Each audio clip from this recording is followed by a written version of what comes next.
একটু যুবকদের জন্য স্পেশালি এটা ব্যাখ্যা করার চেষ্টা করব যে আপনি আপনার জীবনটাকে কিভাবে প্রফেটিক লাইফস্টাইলে চালাবেন। অনেকে প্রশ্ন করেন আমাদেরকে অনলাইনে, দুইটা প্রশ্ন খুব কমন আসে। একটা হচ্ছে, ভাই আমরা যারা জেনারেল শিক্ষিত স্টুডেন্ট আছি আমাদের পড়াশোনার সিলেবাস কেমন হবে, ইসলামিক সিলেবাস কেমন হবে, এই প্রশ্নটা প্রচুর পাই। আরেকটা প্রশ্ন পাই যে ভাই তাহলে আমরা দৈনন্দিন জীবনে কিভাবে চলবো যাতে করে আমরা রাসূল সাল্লাল্লাহু আলাইহি ওয়াসাল্লামের সুন্নাহগুলোর উপর থাকতে পারি।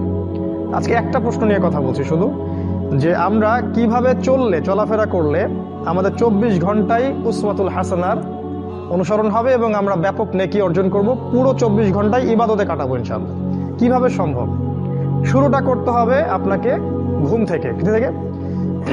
ঘুম থেকে, রাতের ঘুম থেকে। আপনি যদি বা আমি যদি চাই যে আমাদের জীবনটাকে রাসূলের সুন্নায় ঢেলে সাজাবো, তাহলে ঘুমটা সবচেয়ে ইম্পর্টেন্ট জিনিস। এখানে সবচেয়ে মোস্ট ইম্পর্টেন্ট জিনিস হচ্ছে আপনি রাতে কয়টায় ঘুমোতে যাচ্ছেন। ঠিক আছে, আমি একটা আয়াত বলেছি শুরুতে, আয়াতটা একটু অনুবাদ করি। আল্লাহ পাক বলেছেন সূরা হামিম সেজদার মধ্যে আছে আয়াতটা, শেষের দিকে আল্লাহ পাক বলেছেন ওয়ামিন আয়াতিহি, আল্লাহ পাকের নিদর্শনগুলোর মধ্যে অন্যতম নিদর্শন হচ্ছে লাইল ওয়ান নাহার, দিন এবং রাত, ওয়াশ-শামসু ওয়াল কমার, ওই দেখেন সূর্য এবং চাঁদ। তাহলে দিনের সাথে সূর্য, রাতের সাথে চাঁদ, এগুলো আল্লাহ পাকের অন্যতম নিদর্শন। আল্লাহ পাক বলেছেন যে লা তাসজুদু লিশ-শামসি ওয়ালা লিল কমার, তোমরা চাঁদকে সেজদা করো না আর সূর্যকেও সেজদা করো না।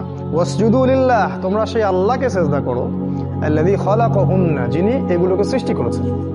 ইন কুনতুম ইয়াহু তা'বুদুন, যদি তোমরা সত্যিকার অর্থে আল্লাহকে, আল্লাহর ইবাদত করে থাকো। তাহলে এখানে কিন্তু আল্লাহ পাক দিন এবং রাত এবং চাঁদ এবং সূর্য এই বিষয়টাকে আপনাকে গুরুত্ব দিয়েছেন। এটা আল্লাহ পাকের নিদর্শনগুলোর মধ্যে অন্যতম। শুরুটা করতে হবে আপনাকে রাত থেকে। সবচেয়ে ইম্পর্টেন্ট জিনিস হচ্ছে, এই যুবকদের জন্য বলছি স্পেশালি, যে রাতের বেলা কখন আমরা ঘুমোতে যাই এটা ইম্পর্টেন্ট সবচেয়ে। আর এই বিষয়টার উপর ডিপেন্ড করছে আপনার পরের দিনের পুরো এনার্জি। সারাদিন আপনি এনার্জেটিক থাকবেন কিনা, শক্তি পাবেন কিনা, কাজকর্ম করতে পারবেন কিনা, এই দিনই বিষয়গুলোর কথা বলছি। এই এনার্জির সোর্স হচ্ছে আপনার ঘুম। ওয়ান নাওমা সুবাতা, আছে না? ঘুমকে করেছি আরামের বস্তু। রাসূল সাল্লাল্লাহু আলাইহি ওয়াসাল্লামের সুন্নাহ ছিল এশার সালাতের পর দিনই কথাবার্তা ছাড়া অন্য কোনো কথাবার্তা তিনি পছন্দ করতেন না। এবং এই সময় তিনি মিসওয়াক করতেন, ওযু করতেন, ওযু করে বিছানায় যেতেন, বিছানার চাদর পরিষ্কার করতেন, হাত দিয়ে হোক বা কাঠি দিয়ে হোক বা যে কোনো বিষয় দিয়ে হোক। এটা তিনি করতে বলেছেন কারণ তিনি বলেছেন যে তোমরা ঘুমানোর আগে বিছানা পরিষ্কার করে নাও, তোমরা জানো না তোমরা যাওয়ার পরে তোমাদের অনুপস্থিতিতে সেখানে কি এসেছিল, সেখানে জিনও থাকতে পারে। তো এই জিনের কনসেপ্ট অবশ্যই গডলেস ওয়ার্ল্ড বিশ্বাস করে না, কিন্তু জিনকে অনুসরণ ঠিকই করছে ওরা আর কি। যাই হোক, তো এই বিছানাটা পরিষ্কার করা, তারপরে ওযু তো করে আসলেন, এবারে আপনার দায়িত্ব হচ্ছে সূরা মুলক তেলাওয়াত করা। যদি সূরা মুলক মুখস্থ করে ফেলতে পারেন খুব ভালো হয়, কারণ আল্লাহ রাব্বুল আলামিন তার রাসূলের মাধ্যমে জানিয়েছেন যে সূরাতুল মুলক কিয়ামতের মাঠে বান্দার পক্ষে ঝগড়া করবে, আল্লাহর সাথে ঝগড়া করবে। আল্লাহ এই সূরা এই বান্দা পাঠ করতো, তুমি তাকে মাফ করে দাও। তো কোরআন আল্লাহর সাথে ঝগড়া করবে। নবীজি বলেছেন যখন বান্দাকে কবরে শোয়ানো হবে, আযাবের ফেরেশতা যখন পায়ের দিক থেকে আসতে থাকবে, সূরা মুলক সেখানে দাঁড়িয়ে যাবে এবং বলবে এদিক থেকে তোমাদের যাওয়ার কোনো জায়গা নাই। কবরের আযাব থেকে আপনাকে ইনশাআল্লাহ সূরা মুলক বাঁচাতে পারবে। আজকে আমরা ইশা সালাতে যে সূরাটা পড়েছি প্রথম রাকাতে, এই সূরার কথা বলছি, তাবারাকাল্লাযী বিয়াদিহিল মুলক ওয়া হুয়া আলা কুল্লি শাইইন কাদির। অর্থ সহ পড়লেই বুঝতে পারবেন কেন এই সূরা আপনাকে কবরের আযাব থেকে বাঁচাবে ইনশাআল্লাহ। এরপরে পড়বেন সূরা ফালাক, নাস, ইখলাস, 3 বার করে পড়তে হয়। হাত দুটোকে একত্রিত করে নিয়ে ফু দিয়ে মাথা থেকে গায়ের যতদূর পর্যন্ত পারেন মাসাহ করবেন। এই কাজটা কেন করতে হয় জানেন? কারণ যখন আমরা ঘুমাই তখন শয়তান আমাদের ঘাড়ে 3টা গিট দেয়, হাদিসে আছে না? প্রথম গিট দিয়ে বলে যে ঘুমাও, তোমার সামনে লম্বা রাত। আবার দেয় ঘুমাও, তোমার সামনে লম্বা রাত, ঘুমাও, তোমার সামনে লম্বা রাত। এই যে 3 বার আপনি গাটাকে মাসাহ করলেন, ঘুম থেকে ওঠার সময় আপনার মধ্যে কোনো অলসতা কাজ করবে না, ওই গিট কেটে যাবে ইনশাআল্লাহ এই সূরার বরকতে। এই জন্য এটাও 3 বার, কারণ শয়তানের গিটও 3 বার। তারপরে সূরাতুল কাফিরুন পড়তে হয়। নবীজি বলেছেন যে ব্যক্তি সূরা কাফিরুন পড়বে ঘুমোতে যাওয়ার সময়, সে ব্যক্তিকে আল্লাহ শিরক থেকে বাঁচিয়ে রাখবেন। আর আপনারা জানেন যে শিরক সবচেয়ে বড় পাপ। কারণ আমল নামা একটা শিরিক থাকলে কি হবে, আমল নামা বাতিল হয়ে যেতে পারে। আল্লাহ পাক বলেছেন যে আল্লাহ পাক শিরিকের গুনাহ ছাড়া বাকি সব গুনাহ তিনি মাফ করতে পারেন, শিরিকের গুনাহ ছাড়া। এরপরে আছে আয়াতুল কুরসি। ওই যে আবু হুরায়রা রাদিয়াল্লাহু আনহু হাদিসটা, যে তাকে আল্লাহ রাসূল মাল পাহারা দিতে বললেন না, গনিমতের মাল, চোর এসে চুরি করে নিয়ে গেল, তারপরের রাতে আবার আসলো, তারপরের রাতে আবার আসলো, তিনি ছেড়ে দিলেন। এক পর্যায়ে চোর কি বললো, যে আমি তোমাকে একটা আমল শিখিয়ে দিচ্ছি যেটা করলে কোনো শয়তান তোমার ধার কাছে আসতে পারবে না। তখন তিনি তো আমলের আগ্রহী ছিলেন, সাহাবায়ে কেরাম শিখতে চাইলেন, তো ইবলিস শিখিয়ে দিল, যদি আয়াতুল কুরসি রাতের বেলা তেলাওয়াত করো শয়তান তোমার কাছে আসতে পারবে না ইনশাআল্লাহ। নবী সাল্লাল্লাহু আলাইহি ওয়াসাল্লাম পরের দিন ফজরের সময় আবু হুরায়রা রাদিয়াল্লাহু আনহুকে বলছেন, তোমার রাতের সাথীর কি খবর? খবর তো নবীর কাছে পৌঁছে গেছে আগে থেকে, তাই না? তো আবু হুরায়রা রাদিয়াল্লাহু আনহু বললেন, ইয়া রাসূলুল্লাহ, আমি তোকে ছেড়ে দিয়েছি, ও তো আমাকে একটা আমল শিখিয়ে দিয়েছে। কি আমল? যে এই আমল। রাসূল সাল্লাল্লাহু আলাইহি ওয়াসাল্লাম বললেন যে সে এই কথাটা সত্য বলেছে, যদিও সে বেশিরভাগ কথাই মিথ্যা কথা বলে, এবং সে ছিল ইবলিস। এর আরেকটা দলিল আছে, ভালো জিনিস যেখানেই আছে আপনাকে নিতে হবে।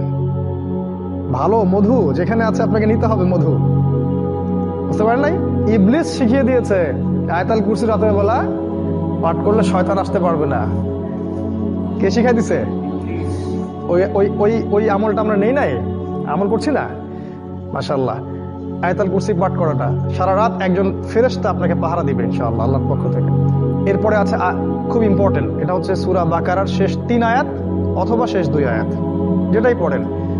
আল্লাহ রাসূল সাল্লাল্লাহু আলাইহি ওয়াসাল্লাম বলেছেন সারা রাতের জন্য যথেষ্ট, মানে সারা রাতের বিপদ আপদ বালা মুসিবত আপনাকে স্পর্শ করবে না ইনশাআল্লাহ।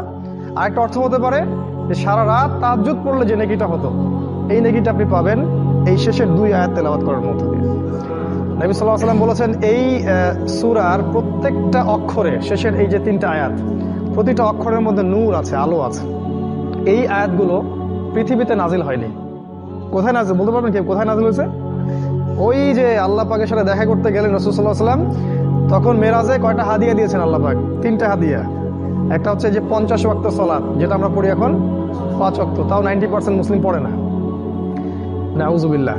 আরেকটা হচ্ছে আমার উম্মতের, তোমার উম্মতের মধ্যে কেউ শিরিক না করলে আমি তাকে মাফ করে দিব। আল্লাহ পাক কথা দিয়েছেন, যত বড় পাপই হোক না কেন আল্লাহ পাক ইনশাআল্লাহ মাফ করে দিবেন, যদি আল্লাহর সাথে জড়িত পাপ থাকে। আর বান্দার সাথে হলে পরিশোধ করতে হবে ওইটা। আরেকটা হচ্ছে এই যে সূরা বাকারা শেষের 3 আয়াত বা 2 আয়াত, এটা অর্থ সহ পড়বেন। এটা পড়ার পরে আপনি এই যে 33 বার সুবহানাল্লাহ, 33 বার আলহামদুলিল্লাহ আর 34 বার আল্লাহু আকবার পড়তে পড়তে ঘুমিয়ে যাবেন। মনে আছে ওই হাদিসটা? আলী রাদিয়াল্লাহু আনহুর স্ত্রী ফাতিমা রাদিয়াল্লাহু আনহা জান্নাতে কি হবেন তিনি? মাশাআল্লাহ। উনি এত কষ্ট করে জীবনযাপন করতেন দুনিয়ার জীবনটা, তার ঘরে কোনো দাসী ছিল না, দাসীবাদী ছিল না। কাজ করতে করতে হাতে অনেক সময় কড়া পড়ে যেত। তিনি একসময় রাসূল সাল্লাল্লাহু আলাইহি ওয়াসাল্লামের কাছে গিয়ে আরজি করলেন, ইয়া রাসূলুল্লাহ, আমাকে একটা দাসী দেন, একটা দাস উপহার দিন, হাদিয়া দিন। বাবার কাছে মেয়ে চাইতে পারে না, কিন্তু রাসূল সাল্লাল্লাহু আলাইহি ওয়াসাল্লাম মেয়েকে কি শিক্ষা দিচ্ছেন দেখেন। তিনি তখন দাসী দিলেন না, বাসায় ফিরে যেতে বললেন। পরে আলী রাদিয়াল্লাহু আনহু আসলেন, তিনি তাকেও বাসায় ফেরত পাঠালেন। এবার শ্বশুর, উনি তো শ্বশুর এখন, উনি তাদের ঘরে ঢুকছেন রাত্রেবেলা। আলী রাদিয়াল্লাহু আনহু বলেছেন রাসূল সাল্লাল্লাহু আলাইহি ওয়াসাল্লাম আমাদের ঘরে ঢুকলেন, আমাদের বিছানার উপরে এসে বসলেন, চিন্তা করেন। এবং আলী রাদিয়াল্লাহু আনহু বলেছেন তার পায়ের যে ঠান্ডা অংশটা ছিল এটা আমি আমার বুকের মধ্যে স্পর্শ করতে পারছিলাম। চিন্তা করে দেখেছেন? তা আমরা তো শ্বশুর এখন মেয়ের ঘরে ঢুকতে লজ্জা পাই, তাই না? বাবা জামাই এবং মেয়ের ঘরে ঢুকলো এবং ওই বিছানার উপরেই উঠে বসলেন, বসে বললেন যে তোমরা তো দাসী চেয়েছিলে, আমি কি অন্য কিছু শিখিয়ে দিব যেটা দাসীর চেয়ে উত্তম হবে? তখন তারা তো অবশ্যই বললেন হ্যাঁ ইয়া রাসূলুল্লাহ, শিখিয়ে দিন। তিনি বললেন রাতে ঘুমানোর সময় যদি তোমরা 33 বার সুবহানাল্লাহ, 33 বার আলহামদুলিল্লাহ আর 34 বার আল্লাহু আকবার পড়তে পারো, তোমাদের দাসীর প্রয়োজন হবে না। তো আলেম ওলামারা বলেছেন এই আমলটা যারা নিয়মিত করে আর কি, তাদের শরীরে শক্তি আসে, ফিজিক্যালি স্ট্রেংথ আসে এবং অলসতা আসে না, তারা অনেক কাজ করতে পারে। এইভাবে রাতটা আপনি শুরু করলেন, রাতে তাড়াতাড়ি ঘুমোতে গেলেন, রাতে সুন্নাহগুলো অ্যাপ্লাই করলেন, এবার আপনি ঘুমোচ্ছেন। ঘুমের মধ্যে আপনি স্বপ্ন দেখতে পারেন, স্বপ্ন দেখতে পারেন। মনে রাখবেন শেষ জামানায় মুমিনদের স্বপ্ন বেশি বেশি সত্য হবে, এটা মনে রাখবেন। শেষ জামানার মুমিনদের স্বপ্ন কিন্তু বেশি বেশি সত্য হবে, এটা হাদিসে এসেছে। যদি ভালো স্বপ্ন দেখেন প্রিয় ব্যক্তিকে বলবেন, ভালো স্বপ্ন আল্লাহর পক্ষ থেকে মানুষ দেখে। আর যদি খারাপ স্বপ্ন দেখেন কাউকে বলবেন না, বরং বাম দিকে 3 বার থুতু ফেলবেন, আউযু বিল্লাহি মিনাশ শাইতানির রাজিম পড়ে বাম দিকে 3 বার থুতু ফেলে পাশ পরিবর্তন করে ঘুমাবেন। এরপর আপনি ফজরে উঠছেন, রাতে উঠছেন, চেষ্টা করব আমরা, আল্লাহ পাক তৌফিক দান করুন আপনাকে এবং আমাকে সবাইকে, যেন আমরা অ্যাটলিস্ট ফজরের 1 ঘন্টা আগে উঠতে পারি, বা অ্যাটলিস্ট ফজরের আধা ঘন্টা আগে যেন উঠতে পারি।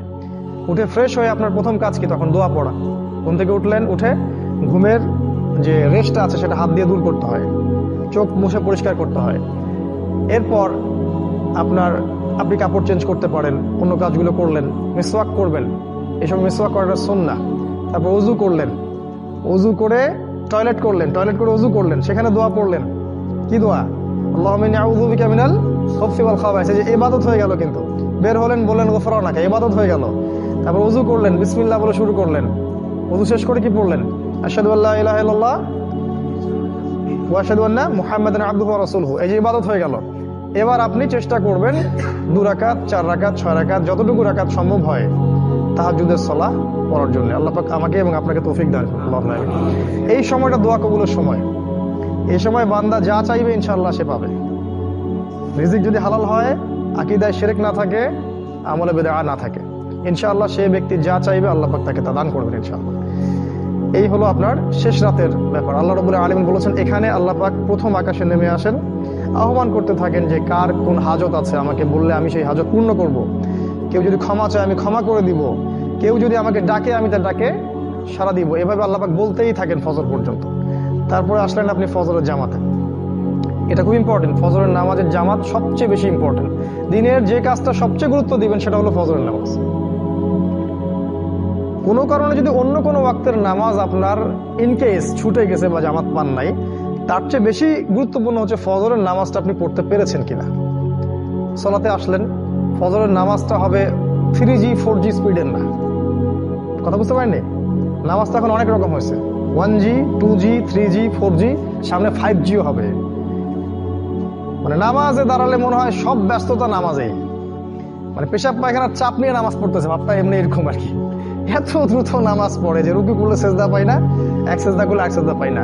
অনেক মসজিদে এই অবস্থা, আপনারা জানেন আমার চেয়ে ভালো বিষয়টা। তো এভাবে না, সলাতে রাসূল সাল্লাল্লাহু আলাইহি ওয়াসাল্লাম ফজরের নামাজ লম্বা করতেন, ইসফার করে, মানে লম্বা করে, মিনিমাম 50-100 আয়াত পড়তেন।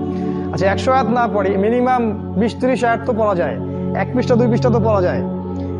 লম্বা করে পড়লেন, ফজরের নামাজ পড়ার পর আপনি তাসবিহ তাহলিল করলেন।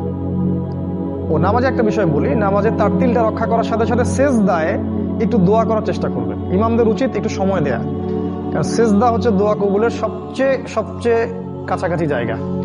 এত কাছে বান্দা আল্লাহর যেতে পারে না যতটা সেজদায় বান্দা আল্লাহর কাছে যায়। এই সময় আপনি আরবি দিয়ে দোয়া করতে পারেন ফরজ নামাজে। আল্লাহুম্মা আতিনা ফিদ দুনিয়া হাসানা ওয়া ফিল আখিরাতি হাসানা ওয়া কিনা আযাবান নার, আল্লাহুম্মা আইনি আলা যিকরিকা ওয়া শুকরিকা ওয়া হুসনি ইবাদাতি। কত দোয়া আছে, কত দোয়া আছে। আল্লাহুম্মা হাবলি মিনাস সালিহিন, আল্লাহুম্মা বারিক লানা ফিমা আতাইতানা। যত দোয়া আছে আপনার জানা, আপনি সিজদা করবেন, ইনশাআল্লাহ কবুল হয়ে যাবে।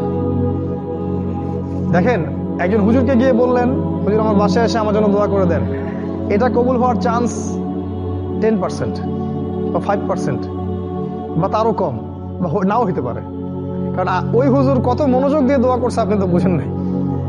কিন্তু আপনি যখন সেজদায় আপনার মনের আবেগটা ঢেলে দিয়ে আল্লাহর সামনে দোয়া করবেন, এটাই আল্লাহ চাচ্ছেন দেখতে, যে আপনি চোখের পানি ঢেলে দিয়ে আল্লাহর কাছে দোয়া করতে পারেন কিনা। নামাজ শেষ, এখন তাড়াহুড়া করে চলে যাওয়া সুন্নত না, নামাজের পরে বসে থাকতে হয়। এবং ফজরের পরের এই বরকতময় সময়টা বসে বসে আল্লাহ পাকে জিকির করতে হয়। প্রচুর জিকির আছে, আমার তো মনে হয় 50-60টার মতো জিকির আছে ফজরের পরে করতে হয়। খুব ইম্পর্টেন্ট কয়েকটা বলছি। এই যে আয়াতুল কুরসি আপনি ফজরের নামাজের পরে পাঠ করলে কি হবে? মৃত্যু ছাড়া আপনার জান্নাতে যাওয়ার কোনো বাধা নাই। একটা হাদিস এসেছে, প্রত্যেক ফরজ নামাজের পরে যারা আয়াতুল কুরসি পড়বে, মৃত্যু ছাড়া ওদের জান্নাতে যাওয়ার কোনো বাধা থাকবে না ইনশাআল্লাহ। এরপরে আছে যে সুবহানাল্লাহ, আলহামদুলিল্লাহ, আল্লাহু আকবার, তাসবিহগুলো আছে। তারপরে আউযু বিকালিমাতিল্লাহি তাম্মাতি মিন শাররি মা খালাক 3 বার পড়তে হয়। কি হবে পড়লে?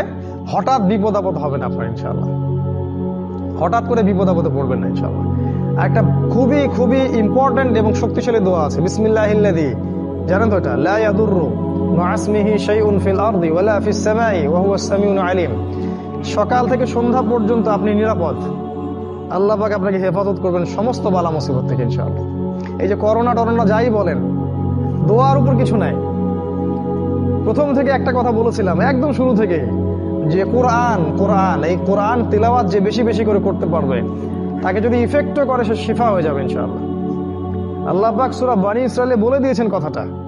সূরা বনী ইসরাইলের মধ্যে বলা আছে কথাটা যে ওয়াইদা ক্বরাতাল কোরআন, যখন তুমি কোরআন তেলাওয়াত করবে হে নবী, জাআলনা বাইনাকা ওয়া বাইনাল লাযিনা লা ইউমিনুনা বিল আখিরাহ হিজাবান মাসতুরা। যখন তুমি কোরআন তেলাওয়াত করবে তখন তোমার মাঝখানে এবং ওই আল্লাহহীন সভ্যতার মাঝখানে আমি একটা অদৃশ্য পর্দা স্থাপন করে দেব, নিরাপত্তার পর্দা স্থাপন করে দেব। ওখান থেকে কোনো ক্ষতি আপনাকে স্পর্শ করতে পারবে না।